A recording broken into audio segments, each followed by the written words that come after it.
all have this negative self-talk that goes in our head. Guess what? There's enough people that are telling us we can't do it, that we're not good enough. Why do we want to tell ourselves that? We know for a fact that thoughts influence action. It is time to be more selfish, where it's all about you and taking care of you. If you want to live your dream, you will have to fight for it. You will have to fight the greatest battles of your life.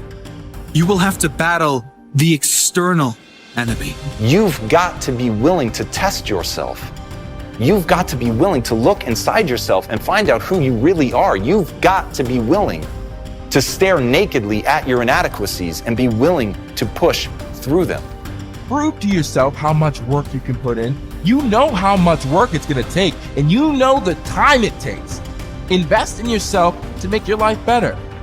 So that way, when you achieve that success, it gives you so much satisfaction because you know you worked your butt off. Remember this, you're the lead character in the story of your life, and the person who controls that script is you and your God. And at any point, you can decide to step into a new chapter. You can step in to be a whole new leading character. I'm going to discover the opportunity for me to grow and for me to get better. I'm telling you, I've already made up my mind that I know I will fall down. I know that I will stumble, but I already see myself getting back up. Therefore, I'm never down. I'm either up or getting back up. I'm going to learn. Greatest challenge and the greatest obstacle any human will face is their own doubts, their own fears, and their own conditioned thoughts. You got to love yourself. It's about self-love. Start understanding that if you're going to do something with your life, you got to fall in love with yourself again. You owe it to yourself to see how far you can go in life. You owe it to yourself to earn the kind of money you want to earn. You owe it to yourself to be the kind of person you want to be, to feel the energy you want to feel, to have the body you want to have from doing the work you know you are capable of doing. You owe it to yourself to feel the pride of knowing you made your life. You didn't get lucky. You worked for it. You sacrificed. When it was hard, you pushed harder. Because you were born to be a beacon of light. You were born to overcome any fear or any fright. You were born to have next level vision and not just sight. You were born with the heart, will, and passion to never give up and fight and fight and fight. The greatest achievements in the world defy logic. They are born from belief. The greatest achievements did not come from someone who saw what was possible and didn't dare attempt better. The greatest achievements came from those who see what is possible, but still believe they can achieve something impossible. Life seemingly does not wish to waste success on the unprepared. Life says, why waste a fortune on this person? They're not prepared to do the right things with it. They're not prepared to use it wisely. If a fortune was bestowed upon this unprepared person, it would probably be wasted. The people that could have been touched won't be touched. What could have been done won't be done because this fortune will have been wasted on the unprepared person. So not only look for fortune, not only look for the promise, but prepare yourself and ask of yourself, what can I do to make myself ready? Because remember, life was designed not to give us what we want, not to give us what we need, but life was designed to give us what we deserve. Every value in life must be paid for, and those that pay are the ones that get it. It says those that give receive. Someone says, I wish to receive, I wish to receive. You don't have to concentrate on receiving. Just become a good giver. It says those that search will find. Someone says, well, I need to find some good ideas to help change my life for the future. Then to find good ideas, that doesn't come because you need them, because it comes because you search for them.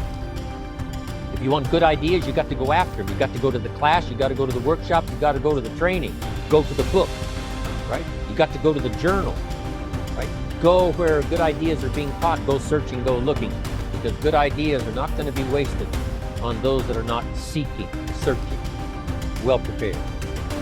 So, prepare yourself to be ready for fortune when it comes, to be ready for challenge when it comes, to be ready for opportunity when it comes. Opportunity comes along and passes by the person that is not well prepared.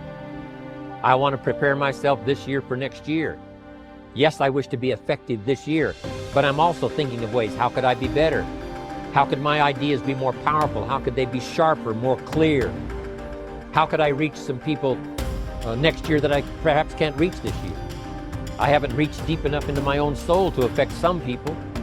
Some people just pass by and say, hey, what a good speech. But how could I make it stronger than that, deeper than that, more powerful than that? I cannot be as powerful as I could be next year. You know, you can't go to the 10th grade and the 5th grade. You just got to go through the grades, but the more you are prepared, when the 10th grade finally comes, now you can cash in and get 2 times, 3 times, 5 times more value from it by being prepared. There is no problem you cannot solve, no obstacle you cannot overcome, and no goal that you cannot achieve by tapping into your creative mind, exactly as it is today. You have far more intelligence and mental potential right now than you could ever use, even if you lived 100 years. Just because you have not accessed all of your mental powers up until now does not mean that you cannot begin using them from this day forward. Physical fitness and mental fitness are very similar in some respects. If you want to become physically fit, you have to work out and engage in physical exercise. If you want to build physical muscles, you must pump iron and drive new blood into your muscles by straining them with dumbbells or barbells. The more stress you put on your muscles, the stronger they become over time. Your mind is very similar. In order to build your mental muscles, you have to pump mental iron. You have to put stress and strain on your brain, concentrating all of your mental energies to generate ideas and solutions and to solve problems on the way to your goals. The most powerful technique for improving your intelligence and increasing your creativity is what I call mindstorming. The way it works is simple. The results that you get will be so amazing as to be life-changing. You begin the mindstorming process by first getting a clean sheet of paper. At the top of this page, you write your goal or problem in the form of a question. The simpler and more specific the question, the better will be the quality of the answers that you generate in response to it. Each of your answers should be written using the 3P formula. It should be personal, positive, and in the present tense.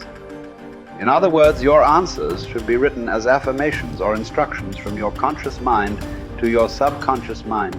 Often, you will write down answers on this sheet and promptly forget them. Then sometime later, as a result of superconscious functioning, you will attract into your life an opportunity to put one of your answers into action. Once you have written your question at the top of the page, you then discipline yourself to generate at least 20 answers to that question.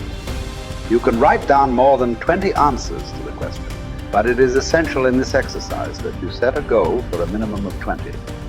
Your first 3 to 5 answers will be easy. You will quickly come up with answers like work harder, start earlier, and stay later. Work on higher value tasks. Once you have made a list of what you have to do, organized your goals, determined the highest and most valuable priority, then pick the most important thing and begin working on it and stay with it until it's finished. Now people say, well, if I stay with this task until it's finished, I won't get anything else done. That doesn't matter. If it's the most valuable thing that you have to do, it's the most important thing that you could be working on. Now it's a wonderful thing. When you concentrate and work intensely on an important task, it gives you a feeling of energy and enthusiasm. When you complete an important task, your self-esteem goes up. You feel like a winner. You feel great about yourself. But if you work away on low priority tasks, even if you complete them and do them well, you don't get any bang for the buck. You don't get any excitement or thrill from doing something that's not important.